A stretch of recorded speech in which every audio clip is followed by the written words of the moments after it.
Welcome back, everyone. This is Liz Faircloth. And this is Andrea Sagidelli. Today, we have a minisode for you where we're going to talk about the questions you can ask yourself before you fire somebody. And here's the reason why we're talking about this. We don't want you to rely on your feelings when you are firing somebody. So we're going to give you objective questions so you don't fire too quick or take too long to let go of somebody. Let's get started, Liz. Not going to hold it back. And then we're going to break it down. How about that? I love this topic, Andressa, because as we scale, as we grow, whether it's one person or two people, whether it's an accountant, doesn't have to be an employee, everyone's going to have to let go of someone on their team at some point. So I just love this topic. So get ready. It's not a matter of you have a handful of properties or if you're really on the 3 digits, right? It doesn't really matter. Real estate is a people business. So it doesn't matter if you have a handful of properties or if you're scaling to 3 digits. It doesn't really matter. At some point, you will have to fire somebody. So as a leader, it's very important that you have very objective ways to do that. So you can fire yourself and somebody else do it. That's the goal. All right. So here are the questions you should ask yourself, and we're going to break down. Did you provide a clear scope of work? Do you have clear KPIs in place to make sure the person understands what success looks like? Did you provide feedback, adjustments? Is this person taking ownership of the task of the department? Right? Is this person taking from your plate or adding more to your plate? Oh, it's a good one. Right? So let's break that down very clearly. What do I mean by all of that? So the scope of work. The scope of work in a nutshell is the breakdown of all the tasks that this person needs to do. Do not assume that what you say is what the person is also assuming. So in writing, I'll give you an example. Manage social media. What does that really mean? What does that mean to you, Liz? Oh, that's a good one. That is such a good point. Manage social media. Manage social media would mean whichever social media platforms we're on, I'm going to own, if you will, ensuring that the content goes up on time, it's properly formatted, it's tagged properly. I don't know all the specifics because I'm not a social media person, but I would assume that's what I would say. Is that right? Well, there's no right or wrong. Right. And each person will have something different. True. But if you break that down, who is supposed to create the content? Who's supposed to think about the content that needs to be created? How often you should do it? How is this being communicated? How is the baton passed to one person to another? Right? All the details that embodies that, what comes before and after something goes up. You're talking about reports, right? Because you need to know if it is working or not in this case. Is it a weekly report? Is it a monthly report? And we're going to talk more in details about it. But think about all the tasks that goes around. But you might say, I don't know all the tasks, right? Do your best, research, use ChatGPT or any other AI that can give you more accurate support. And guess what? As you keep going and as you grow, you will adjust accordingly. So it's not something that you need to get it right. There's no such a thing. Okay. How can you measure those things? So let's use the social media example, right? How often does it need to be posted? Is this person posting 3 times a week as planned or not? What is our growth plan? Are we looking at different formats? Are we having comments, likes, shares, subscriptions, all of those items that measure the progress?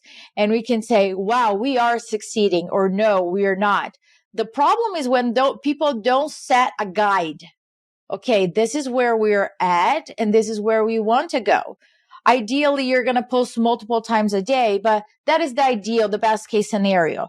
All right, right now we are not posting. How about if you start posting once or 3 times a week? Whatever that measurement is, you're measuring against yourself. Otherwise, it gets too big list. When we start comparing ourselves with others on what the ideal should be, then we do nothing, right? But that is the measurement. You need to make sure that you are clear on what that is, and the person is also clear on what that is. Otherwise, we're going to have delusional people. They feel that they are doing great, and you're like, what the hell? I don't understand. So it's all about communication at the end of the day, right? Really setting up the expectations and the guidelines for people to succeed. Is this person taking responsibility and ownership for the task? This is crucial. And I didn't learn this, I think, the beginning of hiring people. It was late. So let me break that down. So Liz, share with everybody here, when we say ownership, what do we mean by that? Yeah, ownership. And then it's interesting, right? Because ownership has a lot of meanings as real estate investors, but ownership of a task really breaks down to owning the fact that the task gets completed. And then if you go further, that there's multiple steps there, right? Owning the task, meaning defining the task, assessing what needs to happen in the task, and then ensuring that those kind of tasks, if you will, all get completed.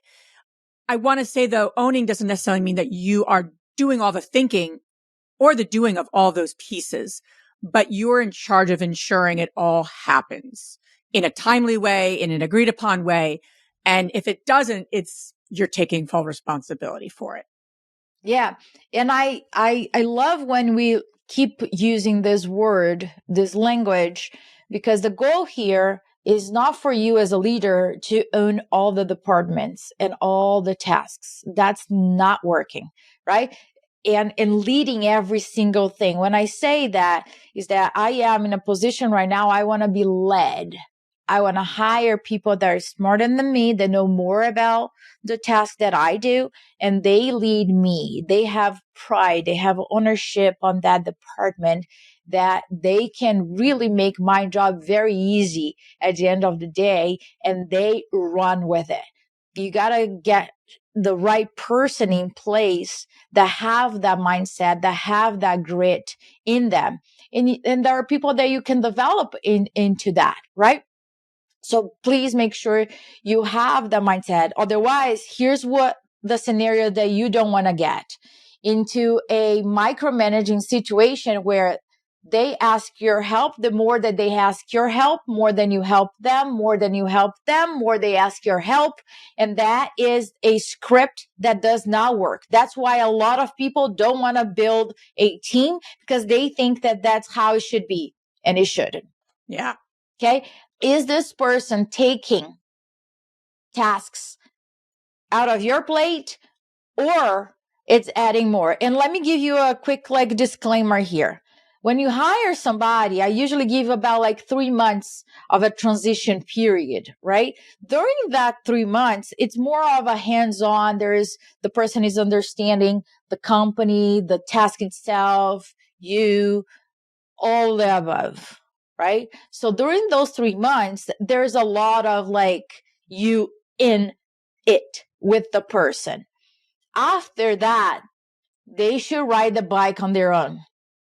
They should not be needing you to hold them at every single step, right? So just keep that in mind and take it with a grain of salt, depending on where you are with this person, right? But if the person is not taking more things out of your plate, in terms of the decision making and coming to you with options and really making your job much quicker, it's not the right person for you. And I want to make sure here that we are not just blaming the person. As a leader in your business, the way that I hired 5 years ago is not the way that I hire now. And I think a lot of investors underestimate the skill set, how important it is, the skill set to hire and fire team members, right? I am seeing things now that I did not see before. And if you're growing a business, you will have to fire people that are not growing with your mindset. It's going to be very, very clear when you have a weak link and you are really taking your company to the next level. So those observations is not just the person, that didn't work. Okay, that person didn't work. What else didn't work? How can I take responsibility as a leader here on next time when I hire somebody that I can prevent that from happening? What really small tasks can I do right at the beginning to really like test this person out and see how this person thinks, how this person solves problems, how is she bringing the information to me? It's all important and it's all growth across the board. So don't feel bad if you need to fire somebody. Of course, do it with kindness based on very objective factors, but also taking responsibility for yourself and learning the things that you need to learn in order to do better moving forward. Absolutely. I just want to add the last part. When you take responsibility, you take the power back. Because if you keep saying, okay, well, that person didn't work out, I'm just going to fire them. It's just the wrong person. All those things are true. And you also need to grow as a leader. So then the revolving door isn't happening, right? Because it's like the person who keeps seeming to get into a relationship with the same type of person, right? Who's the constant. So the key is, how do you change that narrative? And yes, all the things I think you said, you hit right on the nail. And like you said, taking responsibility and saying, what could I have done differently during as well, not just at the beginning, it is essential so you don't repeat. Absolutely. And if you're looking for a guide, a step-by-step guide to hire your first assistant, I encourage you to join us on June 2nd to 4th at InvestorCon. We're coming to Austin, Texas, and one of our keynote speakers is Anna Lee. She's going to break that down for you and really give you the step-by-step for you to hire with confidence. Anna Lee was also one of our podcast guests, episode number 410. So check her out, and I will see you in Texas. Thanks so much for listening. Bye. Thank you.